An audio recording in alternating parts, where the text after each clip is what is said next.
I read an article on my way to Chicago this morning, and it really made me stop. I've got to tell you about this important issue. It's an issue that I talked about in a previous threat assessment, but now it's been taken to an entirely new level, so I thought I'd address it again.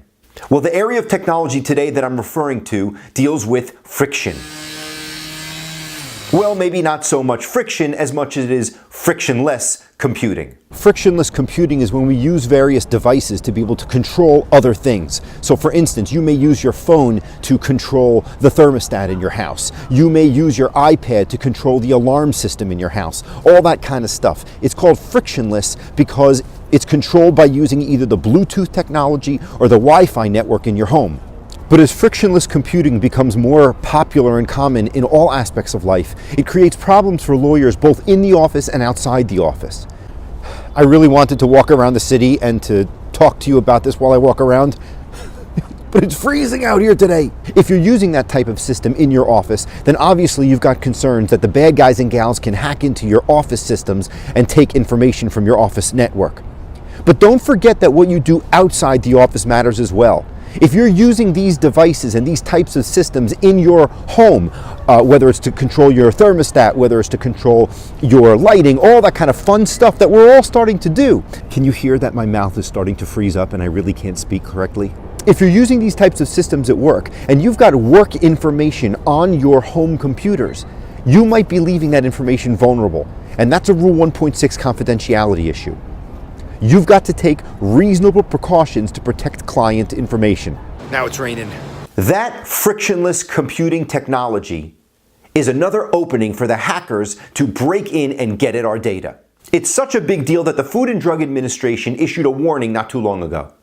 The U.S. Food and Drug Administration published a public safety notice confirming that it's possible for a hacker to remotely compromise security in St. Jude's wireless communication network and then secretly change commands in a pacemaker or implantable defibrillator while it's still wired to a patient's heart. They said as medical devices become increasingly interconnected via the internet, hospital networks, other medical devices, and smartphones, there is an increased risk of exploitation of cybersecurity vulnerabilities, some of which could affect how a medical device operates. I've long talked about our responsibility to stay up to date with new technologies. Rule 1.1 competence and its commentary says that we've got to stay abreast of changes, of risks that are associated with new technologies, and there's a California opinion from a couple of years ago that explains that lawyers' duty of competence when it comes to technology evolves as new technologies become integrated with the practice. We get that. Recently, this issue was taken to a whole other level. The article I read talked about how a casino recently suffered a data breach. They were hacked into, their computer system was hacked into. And how did they get in? The bad guys accessed their computer system through a Wi-Fi enabled thermometer in a fish tank. A Wi-Fi enabled thermometer in a fish tank. They broke in that way and they were able to get into the database of the main computer system for the casino. That's the frictionless danger I've been talking about. They used that sort of frictionless computing in order to control the temperature in a fish tank. I mean, it's amazing to me when I even say it. And the bad guys were able to use that opening to get at their main computer system.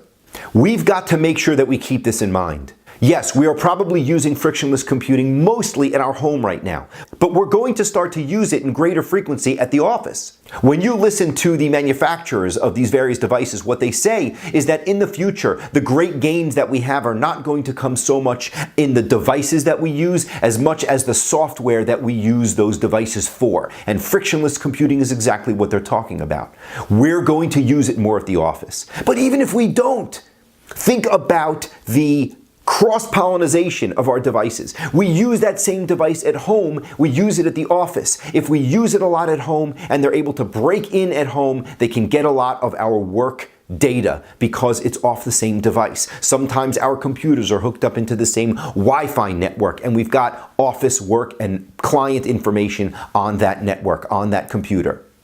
These are the ways that we've got to keep abreast of technology. These are the things that we need to keep an eye on because as they become more integrated with the practice, we need to make sure that we take, as the rules require, reasonable precautions to protect client information.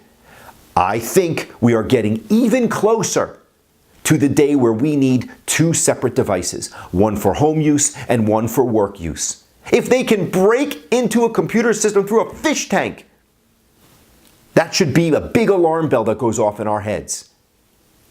Maybe we should have a device that is solely dedicated to work and can't be compromised by those frictionless computing hackers at all. Something to think about.